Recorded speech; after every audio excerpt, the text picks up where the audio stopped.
Let's go live now. We're going to take you to the UN General Assembly, where I believe Ukraine's president may be approaching. I think they're getting things ready. We are expecting to hear from the Ukrainian president. Of course, there will be a lot of attention on what he has to say, not only because of the conflict, but in light of what's been said by the US president. Let's listen in.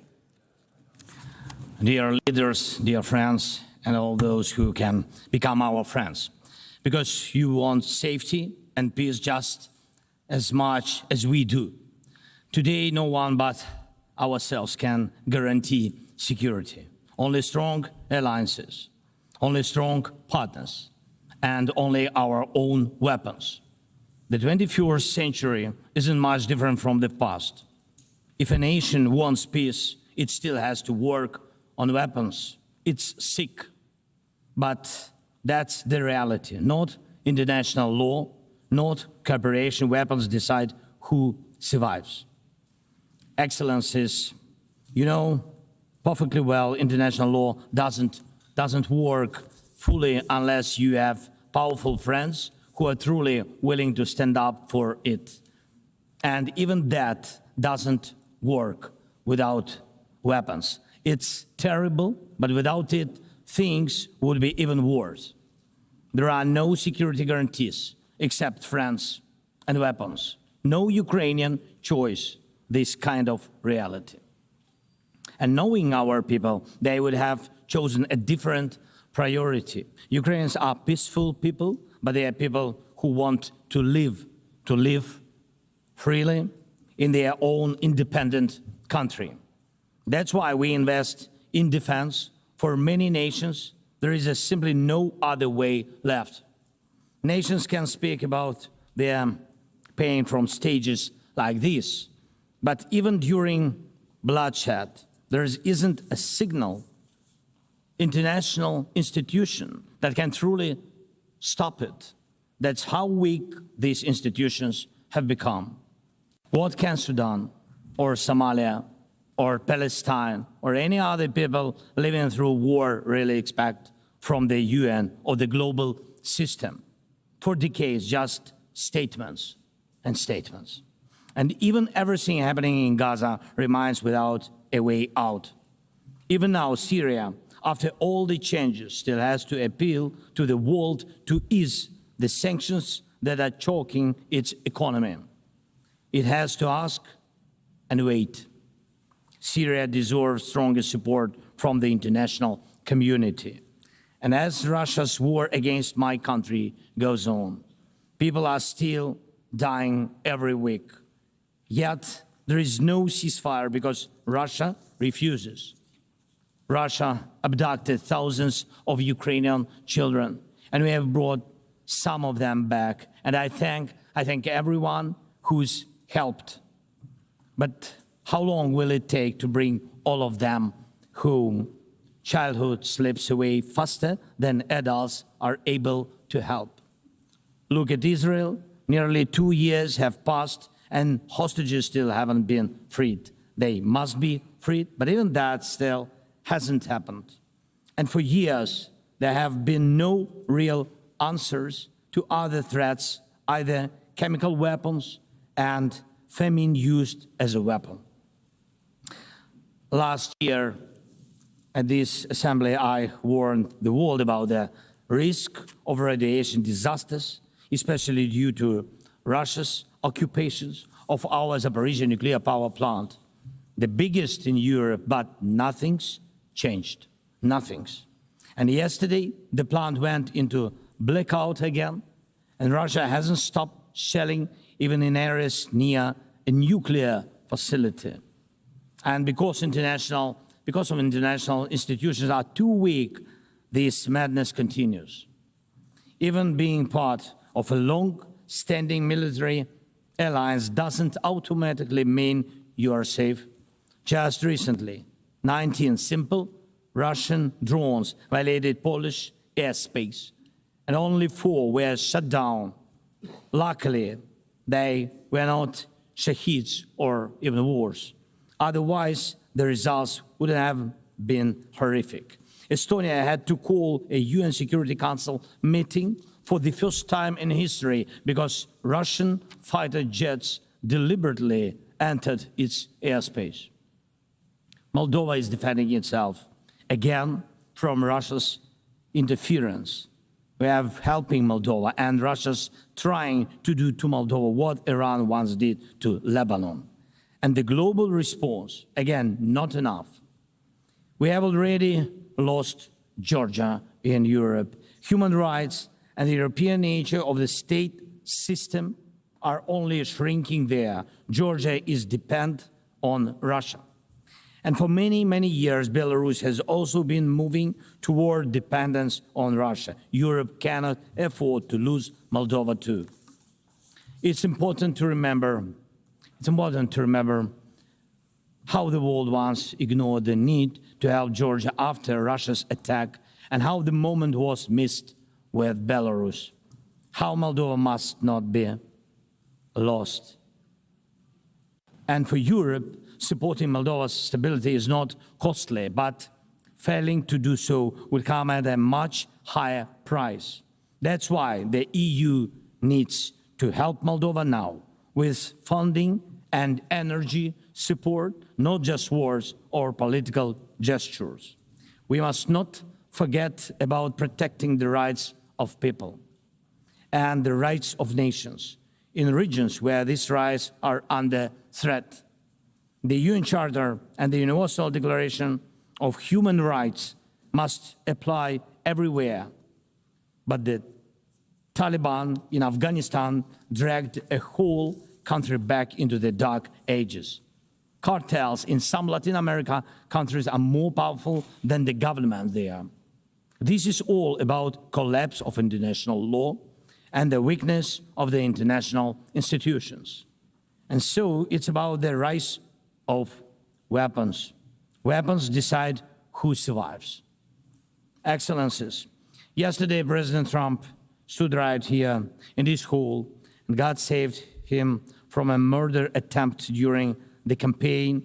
A shot was fired from a rifle, and just a fraction of an inch saved his life. Just days ago, President, along with hundreds of thousands of Americans, honored the memory of Charlie Kirk. Sadly, his life was cut short by a bullet. Once again, violence with a rifle in hand. We also mourn the Ukrainian woman, Irina Zarutska. She was brutally killed with a knife here in America, the very country where she was seeking refuge from Russia's war. And almost every day, when we open the news, we see headlines about violent attacks happening all around the world. Most of it is done with weapons. People are already used to, but weapons are evolving faster than our ability to defend ourselves. Now, there are tens of thousands of people who know how to professionally kill using drones. Stopping that kind of attack is harder than stopping any gun, knife, or bomb. This is what Russia has brought with its war. It used to be that only the strongest countries could use drones because they were expensive and complex. Now, even simple drones can fly thousands of kilometers. War tech doesn't care about geography anymore. It's now reshaping it. Just recently, airports in Europe had to shut down because of drones. Authorities couldn't even say what kind of drones they were, who sent them, or from where. Last week, North Korea announced the test of a tactical strike drone. That means even countries with limited resources can now build weapons that are dangerous to their neighbors. Ukraine and nations like Saudi Arabia know all too well how dangerous Iranian attack drones are. But what happens when all the types of drones become available, even to small terrorist groups or cartels? The world moves too slowly to protect itself. and weapons move fast. Now companies are already working on drones that can shoot down other drones, and it's only a matter of time, not much, before drones are fighting drones, attacking critical infrastructure and targeting people all by themselves, fully autonomous and no human involved, except the few who control AI systems. Dear leaders, we are now living through the most destructive arms race in human history, because this time includes artificial intelligence. And if there are no real security guarantees except friends and weapons, and if the world can't respond even to old threats, and if there is no strong platform for international security, will there be any place left on Earth that's still safe for people? We need global rules now for how AI can be used in weapons, and this is just as urgent as preventing the spread of nuclear weapons. We need to restore international cooperation, real working cooperation for peace and for security. A few years from now might already be too late. 10 years ago, war looked different, and no one imagined that cheap drones could create dead zones, areas stretching for dozens of kilometers where nothing moves, no vehicles, no life. People used to imagine that only after a nuclear strike. Now it's drawn reality. Mass-produced, simple drones, and without AI yet. Ukraine doesn't have the big fat missiles dictators love to show off in parades, but we do have drones that can fly up to 2,000–3,000 kilometers. We had no choice but to build them to protect our right to life. Control over the sea used to depend on having a big navy. Ukraine doesn't have a big fleet, but we succeeded. In the Black Sea, we pushed what's left of the Russian navy into a remote base. And we did it with sea drones. That's how we protect our ports and maritime trade routes, because Russia has left us no other choice. And our spiderweb operation, when cheap drones destroyed or damaged dozens of expensive Russian strategic bombers, became a real example for special forces around the world of what new weapons can do to old systems. These very Russian bombers attacked our cities. And none of this would have happened if Putin had not started this full-scale aggression, full-scale war. And every year that this war goes on, weapons become even more deadly. And only Russia deserves to be blamed for this. Dear leaders, to protect lives, Ukraine builds underground schools and underground hospitals. To protect lives, we have to spend more on protecting power stations from drone and missile attacks than on building sports facilities or cultural infrastructure. Ukrainian farmers are learning how to protect their equipment from Russia's FPV drone strikes, and for them, that challenge is far greater than climate change. Russia's war has put us in this situation, but do you have protection against similar threats? The facts are simple. Stopping this war now, and with it, the global arms race, is cheaper than building underground kindergartens or massive bunkers for critical infrastructure later. Stopping Putin now is cheaper than trying to protect every port and every ship from terrorists with sea drones. Stopping Russia now is cheaper than wondering who will be the first to create a simple drone carrying a nuclear warhead. So we must use everything we have together to force the aggressor to stop. And only then do we have a real chance that this arms race will not end in catastrophe for all of us. If it takes weapons to do it, if it takes pressure on Russia, then it must be done. And it must be done now. Otherwise, Putin will keep driving the war forward wider and deeper. And we told you before, Ukraine is only the first, and now Russian drones are already flying across Europe, and Russian operations are already spreading across countries, and Putin wants to continue this war by expanding it, and no one can feel safe right now. So first, we are now building a new security architecture for ourselves. More than 30 countries are already part of our coalition, and we are strengthening army, launching joint weapons production with partners, and defining financial commitments for defense in a way that could become a security model for any other nation. If security guarantees work for Ukraine, something more than just friends and weapons, it will mean that people were able to make national security not a privilege for a few nations, but a right for everyone.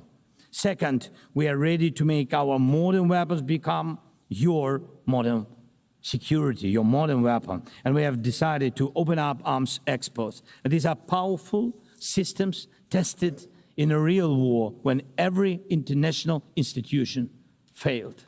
And we are also ready to grow our defense production together with strong partners so that their protection is modern and reliable. You don't need to start this race from scratch. We're ready to share what has already proven itself in real defense. And third, many in the world are still relaxed, still. But look at how many countries are here at this General Assembly, countries that are at war, or just came out of war, or are trying to stop one, or openly getting ready for one. War has already reached too many people to pretend it has nothing to do with you. So it depends on you. Whether you help peace or continue trading with Russia and helping Russia to fund this war, it depends on you. Whether prisoners of war will be freed, whether abducted children will come home, whether hostages will be free. It depends on you what will define existence, war like now, or our joint strong actions as it should be. Yesterday we had a good meeting with President Trump, and I also spoke with many other strong leaders, and together we can change a lot. Of course, we are doing everything to make sure Europe truly helps. And of course, we count on the United States. I appreciate the support we are receiving. Yes, much depends on the G7 and G20, but in the end, peace depends on all of us, on the United Nations. So don't stay silent while Russia keeps dragging this war on. Please speak out and condemn it. Please join us in defending life and international law and order. People are waiting for action. Thank you so much. Slava Ukraini.